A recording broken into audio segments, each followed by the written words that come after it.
Welcome to the Cultivate Beaute podcast. I am your host, Kelly Torrance, and this is a show where we come together and have some honest conversations about what it's really like to work, grow, thrive, and survive in the beauty industry. My guests and topics are all people and things related to what's happening right now in our salons, behind the chair, in the treatment room, in our beauty schools, in our training facilities, at a state board level, and beyond. I'm going to be covering all scopes of beauty. So if you're ready to help me cultivate a fun-loving, passionate group of informed professionals, then please sit back, relax, and enjoy the show.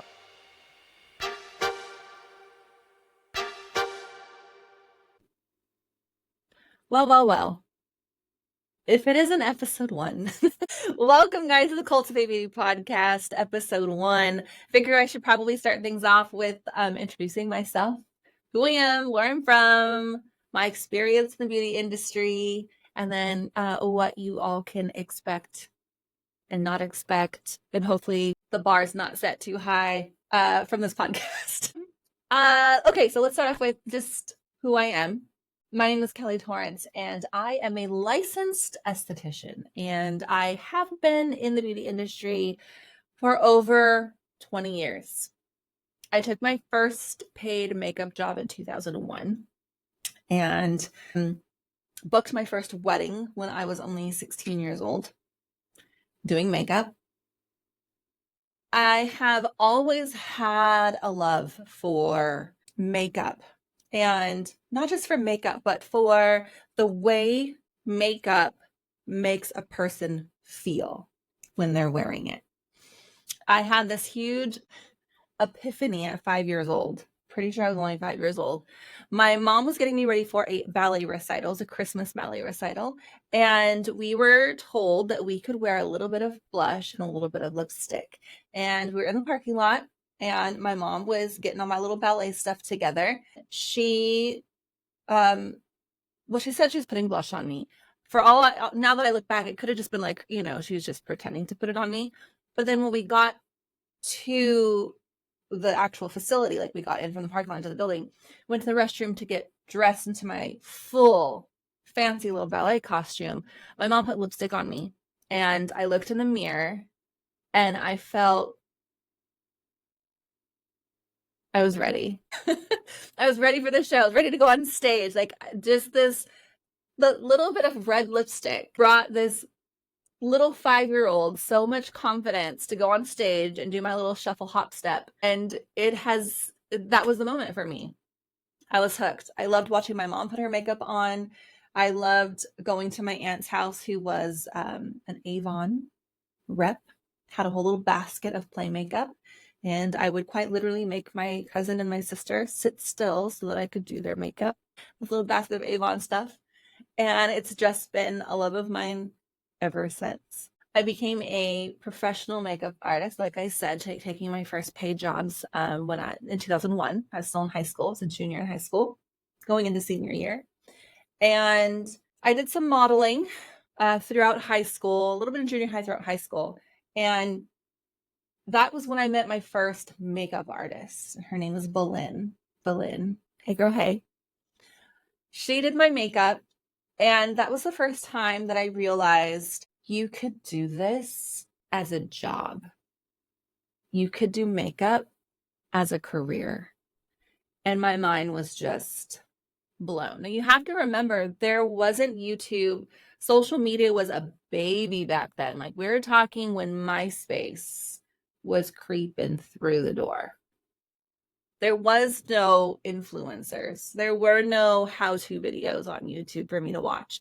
It really was, I would go to a photo shoot, Boleyn would do my makeup or whatever makeup artist was on the job.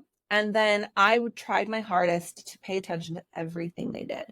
Every product they used, the tools they used to put it on my face. And then I would then go home and try to replicate it for the next week. And that's how I learned how to do makeup. I would drive my makeup artist crazy, asking them questions every time I went onto a new job. What's that product? How are you putting it on there? Why are you using it? And that's how I learned makeup. From high school, I graduated, went to college, got my degree, and that whole time, I would take whatever makeup jobs I could, and just to kind of like feed my passion of doing makeup. After I graduated college, my husband and I, well, fiance at the time, decided we were going to move to the Bay Area and try things out, see if that's somewhere we wanted to like settle down and put our roots before we got married and had our first daughter. And it was such an interesting time because I moved to a town where I knew nobody except for a couple members of my fiance's family. I was getting married. We were gonna have our first baby. There was lots of big life moments all happening at one time. And I get this new job. And at this point, I'm really missing makeup, right? I'm really missing doing makeup and just trying to figure life out. And my coworker just got hired for a modeling job. And this modeling job didn't have an on-set makeup artist. So here I come. I got to go to this photo shoot for a online boutique with my coworker as her makeup artist. The photographer and the boutique owner and I just kind of clicked so well, and they liked my work that they then hired me for other shoots. And then that photographer then hired me for another shoot he did for another online boutique. And the networking just started happening. And I was building my makeup kit. Every paycheck, I would head down to the MAC counter and buy a new product. Head down to the MAC counter, buy a new product, test a product. Every page, and just built my my makeup kit that way. Now, you might have noticed by now that I have said nothing about beauty school. I had not gone to beauty school at this point. I had a college degree, and I was testing the waters on this makeup thing to see if it was something that I could really turn into something lucrative and actually make, a career out of it. And one job led to another. I then started putting myself out to offer bridal makeup. And I vividly remember I went to go do my first makeup trial in the Bay Area, into San Francisco, and the bride totally screwed me over. Totally took advantage of me. I was so naive and so trusting, and went out to do her makeup trial, and it was a learning experience. I don't regret it at all. It was a great learning experience. Yeah, I got burned, but I was doing it on my own. I didn't have any mentors. I didn't have anybody I could ask questions to. I didn't know anyone doing what I was doing. So this was literally like trial and error, sink or swim. My second bride that I booked is somebody that I actually am still in contact with over social media here and there. She was the second bride to book a trial with me.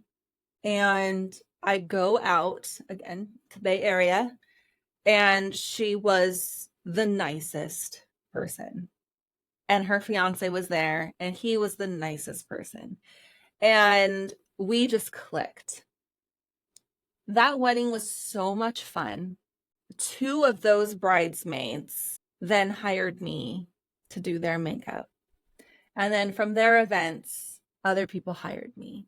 And now all of a sudden, I was getting jobs for not only fashion from this photographer in the Bay Area and the connections I made there, but now I was getting booked for special events.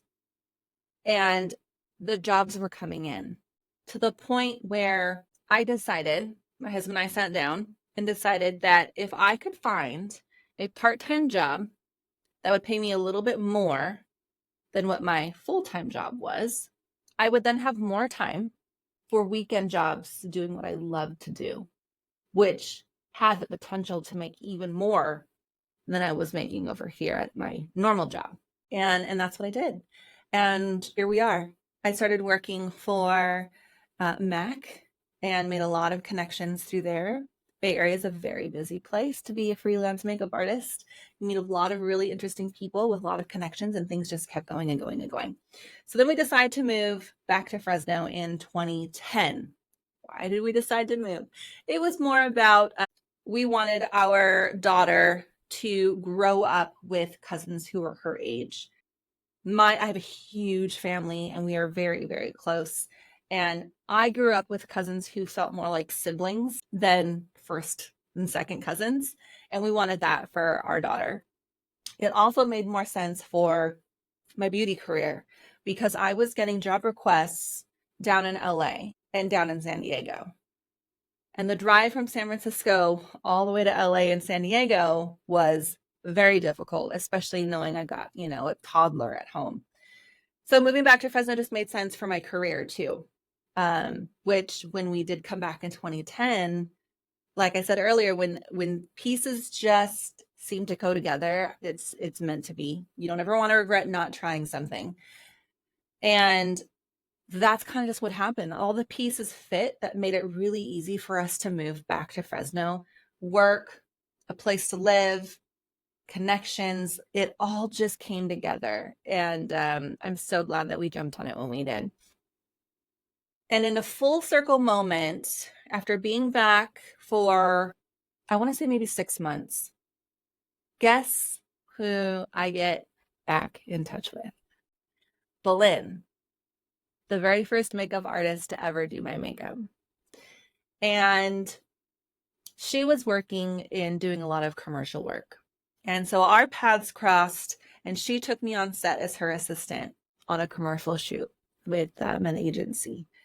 And it was another like mind-blowing, like, oh my gosh, this is, sorry, newbie problems, smacking the microphone. But this is like a career choice. Like this is something that you can do for a living. And that job went really well. Boleyn then took me on a second job, and that went really well. And the production company and the ad agencies let me keep working with them. Miss Boleyn moved out of state and essentially introduced me as her replacement. And I could not be more thankful for that, because those commercial jobs and the experiences and the opportunities that those jobs then led to are amazing. And we can talk more about commercial job life in another episode. But commercial job life took off. I then got to do some small films. And then I very quickly realized that in order for me to really pursue more out of my passion, I needed to be a licensed aesthetician or cosmetologist. Now, I didn't have any passion for hair. Basic hairstyles, I'm good, but cut, color, that's so not my realm. As you'll see later on, as you get further into these episodes, I'll probably be in a bun most of the time. So I went to aesthetic school. And I did aesthetic school while I was still traveling and taking makeup jobs. So I would quite literally be on a plane to the East Coast studying for my esthetician license. So I can't harp on people who pursue their passion from home without a license. I can't harp on them too much because that was me and that's where I came from. I can harp on you though if you know the difference between having a license and not, and you do some shady stuff, which again, we'll bring up in another episode. But for the most part, for most of you out there who are working without a license, just getting started, learning the ropes, really trying to figure out if your passion is something you really can turn into a career, I have so much love for you and so much hope for you that you can do it. So I got licensed. So thankful I did, because I was able to learn other services that brought me just as much joy as doing makeup. And I was able to kind of introduce my makeup clients to these other services and bring them into the salon. And then I got into doing eyelash extensions. And that took off crazy. I've been doing lash extensions now since 2012. So 12 years. And now I have I do permanent makeup. I do ear piercing now. I do, I do so much stuff, and we can get into on another episode services that I have tried and failed at, because that's a fun one to talk about. And that's fun lessons to learn right there. Okay, so then we fast forward to where I am now. I have a 2,400 square foot salon where I've got a mix of renters who rent their suites from me, and then I've got a couple of employees. I have a retail line. I have a retail store selling all kinds of beauty products, and I do education. Last year, 2023, I got to host the very first Cultivate Beaute conference. I'm hoping to be able to do that again in 2025, but I brought in educators from all over California, so the surrounding states. I had a couple sponsors from Canada partake in this beauty conference, and it was all about pursuing higher education. One thing we're going to talk a lot about on this podcast is why it's so important to become licensed and what you want to do. But what to do once you have that license. There's a lot of steps that come after you've gotten it. It's not the end all be all once you get that license. There's so much more to do once you've got that license in your little hands. So a lot of this podcast is going to be about what the conference was about and pursuing higher education and why that's so important, different ways to pursue that education, how to find a trainer, how to find a class, what to look for, and all of that. So the conference was great. We had guest speakers, we had prizes, we had giveaways. It was such an amazing experience. And like I said, I'm hoping to bring that back in 2020. So that's me. And that's, in a nutshell, the podcast is going to be hearing from other professionals and sharing their stories and where they've come from to where they are now to where they hope to be in the near future. Advice they have for all of the listeners and viewers who come into the podcast. I would love for us to build just a community of people who are not only passionate about what they do, but they're passionate about making the industry better for those who are coming into the industry after us. As I mentioned before, I didn't have a mentor. I didn't have anyone, and I tried. I didn't have anybody who was willing to answer my questions and help me out. When I moved back to Fresno and I wanted to learn lash extensions, for example, I actually called 3 different lash artists in town that I found online just to ask where I should go for training. Where did they go for training? Any advice that they were willing to give somebody who was trying to come into lashing. And one of them sort of ignored me.